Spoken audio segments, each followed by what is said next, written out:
Imagine waking up one day to discover that everything you perceive is merely an illusion. This thought challenges our understanding of reality.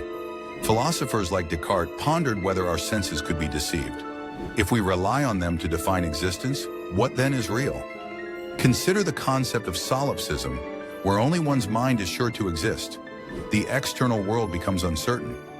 Our perceptions shape our experiences, yet they can be flawed. This leads to a deeper inquiry. Is there an objective reality outside of our perceptions? Engaging with this question invites us to explore consciousness, the self, and what it truly means to exist in a world we may never fully understand.